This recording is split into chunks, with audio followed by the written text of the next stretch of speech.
Welcome to Moms Don't Have Time to Read Books, hosted by me, Zibby Owens. It's an award-winning podcast with over 1,900 episodes, all featuring authors of books you love and those you have yet to discover. Listen daily 5 times a week. Then go to zibbymedia.com and learn more about what the LA Times called the Zibbyverse. Zibby Media includes Zibby's Bookshop, an independent bookstore in Santa Monica, Zibby Books Publishing, Zibby Retreats, Zibby's Book Club, and more. Go check it out at zibbymedia.com and follow me on Instagram at Zibby Owens. It'll take you where you need to go. Thanks for listening. Bradley Tusk is the author of Vote with Your Phone: Why Mobile Voting is Our Final Shot at Saving Democracy. He was recently on this podcast for his last book and is also a contributor to On Being Jewish Now, my anthology that I edited and published, On Being Jewish Now.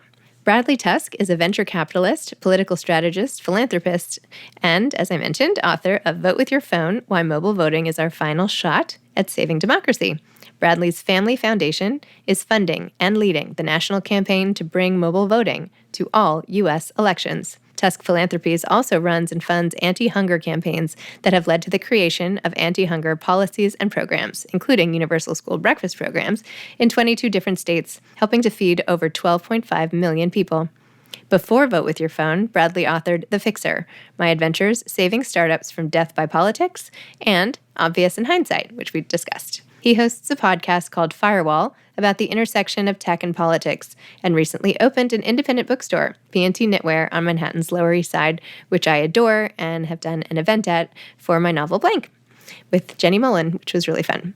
Bradley is currently the managing partner and co-founder of Tusk Ventures, the world's first venture capital fund that invests solely in early-stage startups in highly regulated industries, and the founder of political consulting firm Tusk Strategies. He is also an adjunct professor at Columbia Business School.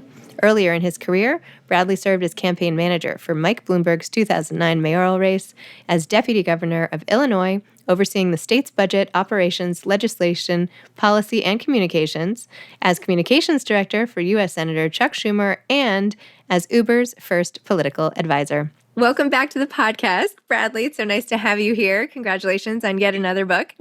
Thank you. Thank you. I feel like, well, it's sort of like double, right? Because we got this book coming out September 17th, and then I was lucky to be part of your, Being Jewish Now book, which is October 1st. So I feel like it's like a double header, actually. Yes, you are launching that book as well as, one of the... Me and 80 other people, yeah. Yeah, exactly. No, holding up the tentpoles, it's so important. Your essay is so good, and I definitely want to talk about that as well. Tell everybody your book that's coming out first before that is Mobile Voting. This is something that you have written about, something you've invested in, something you're very passionate about. Yes. Describe the genesis. Obviously, voting is completely flawed, but why did you pick this as a cause to really... Yeah, I picked it, and it's really in a weird way almost become kind of my life's work. So my career started off in government and politics. So I've worked in city government. I was Mike Bloomberg's campaign manager when I ran for mayor of New York. I worked for him at City Hall.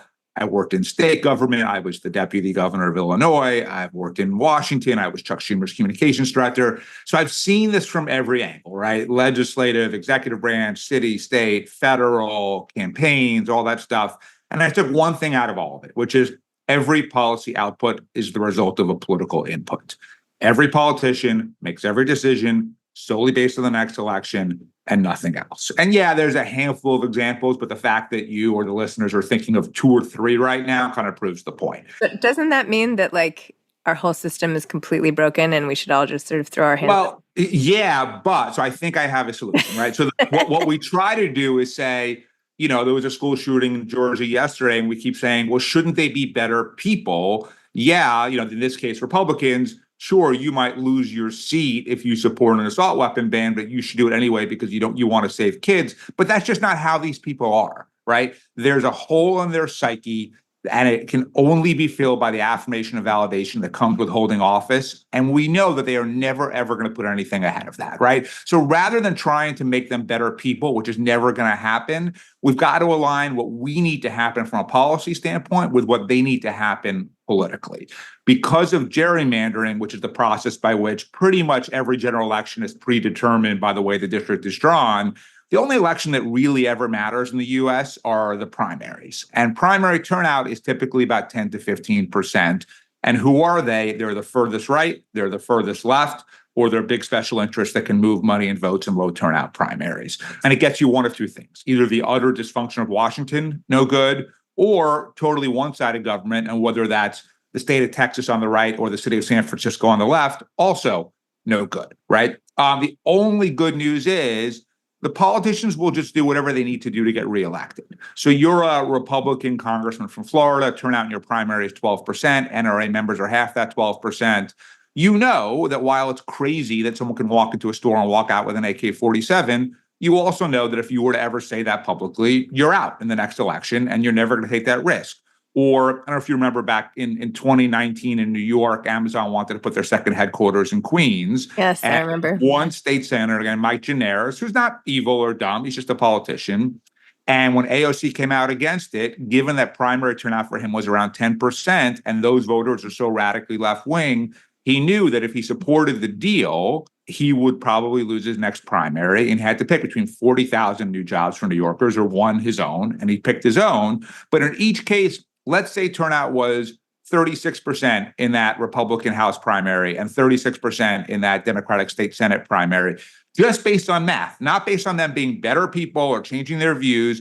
The Republican would have to be for some sort of gun laws, and Gineris would have had to have been for Amazon simply because that's what the most of his voters would have wanted. So I really learned this when I ran all the campaigns to legalize Uber and ride sharing around the US. And the way that we won, because at the time we were a tiny little tech startup and taxi was a big, powerful industry, but we were able to mobilize millions of our customers through our app to tell their elected officials, hey, leave this thing alone. So all of a sudden, you're a city council member, a state senator, mayor, whoever it is, and thousands of people, if not more, are telling you, don't mess with this. We changed the inputs. And as a result, they said, okay, I'm going to leave it alone. And we won in every single jurisdiction. So the question I started to ask myself was, well, would these people vote if we made it this easy, right? Because the same people that were helping us, they didn't know who their city councilman is. They don't know who their state rep is, right? They're not voting. They're not like not taking their kid to school on a Tuesday morning so they could vote in a local primary,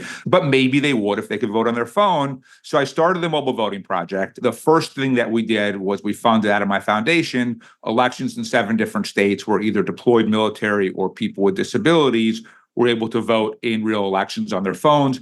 Those all went really smoothly. I got a lot of pushback from the cybersecurity community saying, well, it's too risky, could be hacked. And so I said, you know what? I don't want that. So let's build tech that is secure. So over the last 4 years, we've been building tech that we think will be done sometime in 25 that is end-to-end encrypted, end-to-end verifiable, multi-factor authentication, biometric screening like clear at the airports, open source, air-gapped, literally the most secure voting technology ever built. And I have funded this entire thing myself. So I put in about $20 million of my own money in total so far into doing this.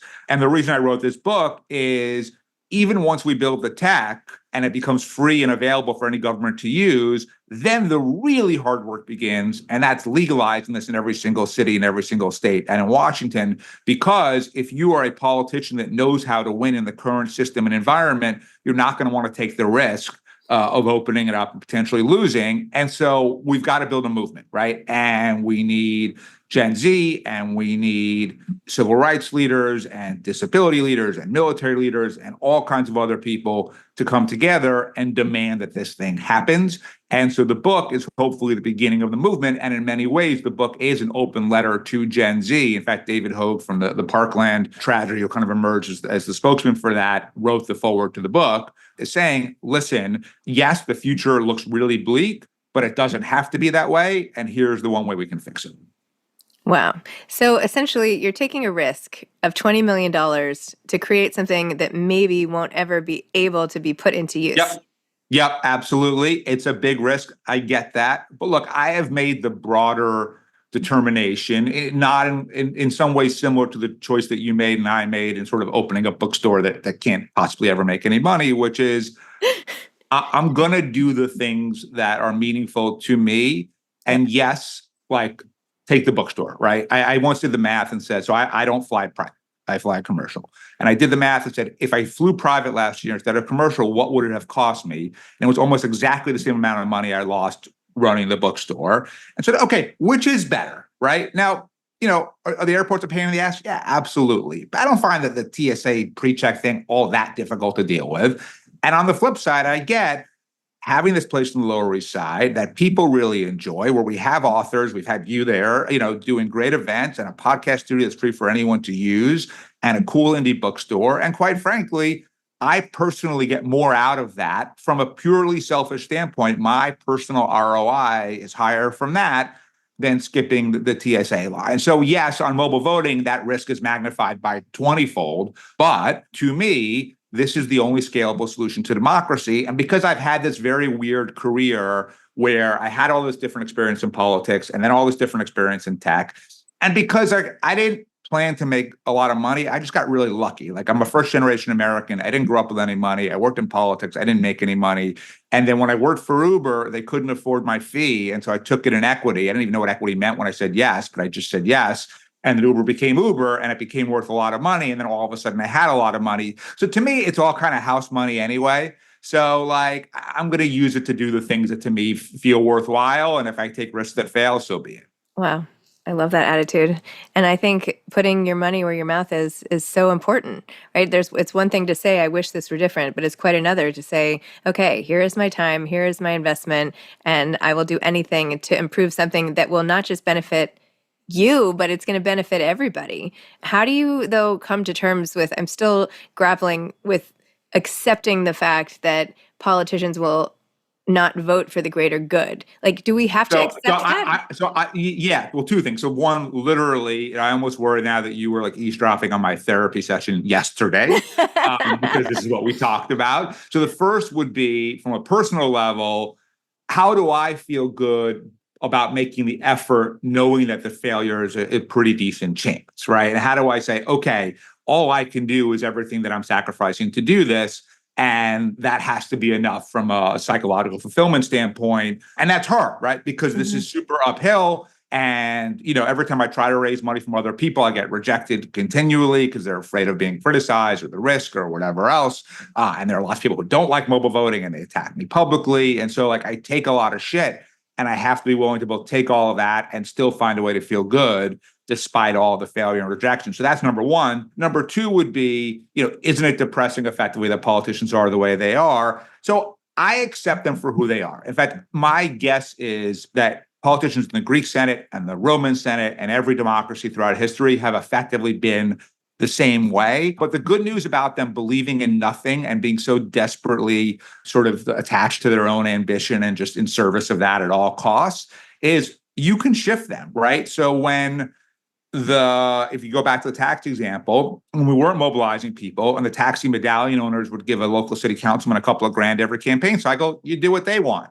When I get 5,000 people from your district to call and text and tweet and email saying, hey, leave this thing alone, you do what they want. And so to me, if we can change the underlying inputs, it will shift the outputs, not because they'll become better people, but simply because if we take advantage of that same selfishness that drives all of their decisions, we can harness it to our benefit and we can get things done. Like I think about, for example, I don't know if you've ever met him, but my brother-in-law happens to be in Congress and he is from northern New Jersey. And Josh is one of the remaining 25 members of the House that's still in a swing district. And his job is exponentially more pleasant and better than everyone else's there because he is rewarded by his constituents for working with everyone, right? So he will do bills with the Republicans. He created this thing called the Problem Solvers Caucus. He can work with the far left. He can work with the far right. The far left tends to hate him because he's very, very pro-Israel. But overall, Josh has this freedom to work with everyone because, he's one of the few people whose election is actually determined in the general election and not in the primary. I think that ultimately, if you gave politicians the freedom to try to get more done, they'd feel better about themselves and they'd feel better about their work and they would like it.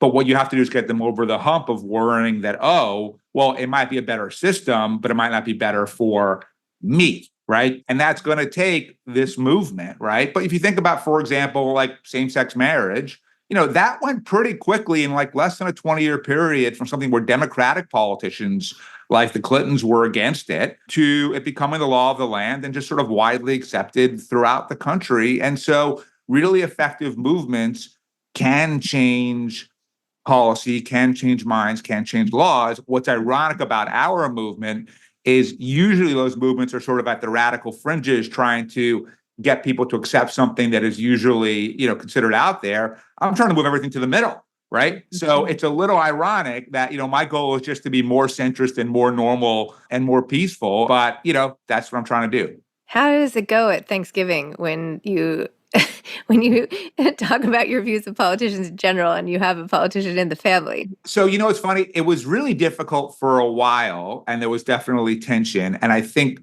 in Josh's case specifically, he has proven to me, in part because of the luxury that he has as a, true swing district member, but also in part just because of his own personality, he has proven to be an exception. The other main thing I do out of my foundation are school meals. So we fund and run campaigns all over the country to mandate programs like that. And Josh has been a tremendous partner on that, both nationally and in New Jersey. And so he has kind of won my respect and heart. And for those of you who are in New Jersey, his name is Josh Gottheimer. He's running to be your governor next year. So if you are going to vote in a Democratic primary, I hope you'll give him a look. So hunger, mobile voting, do you have other things that are simmering that you haven't taken on in a big way, but you're like, ooh, if I only had the time, I would really try to address this? So there's one other area. So that gets to the more specifics of New York City. I was born here. I raised my kids here. I have my businesses here, everything else. And on a sort of kind of ad hoc basis, I jump into different issues depending on so for example, 3 that I've been working on. One is illegal weed shops. For the time that when you're in New York, I'm sure you noticed that on every single corner, there's an illegal weed shop. And I think that has created a massive addiction among teenagers. I've got 2 teenagers that, live here. I think they're okay, but I know that they can buy weed effectively anywhere they want, 24/7. And, it's not like the weed when we were kids. Like, this is really potent, strong, scary stuff. And if you smoke it too much, it's mentally debilitating. And the mayor and the governor have effectively let these shops just sort of flourish and go unabated. And I kind of went on a campaign publicly. I write a column for the Daily News, and I just beat the living crap out of the mayor so much until he finally said, okay, let's work together to solve it. Someone who worked for me is now at City Hall running this effort. We've closed about 1,100 legal weed shops so far, and I'm just going to keep pushing them as hard as I can. Another one are brokers' fees. I don't know if did you ever rent an apartment in Manhattan when you were in your 20s? Yes, you had to pay this outrageous fee for someone who did absolutely nothing, right? Yeah. They literally opened the door. I remember when I was in my early 20s and renting an apartment, this is bullshit. Why is this happening? And New York is the only city in the country that has this system.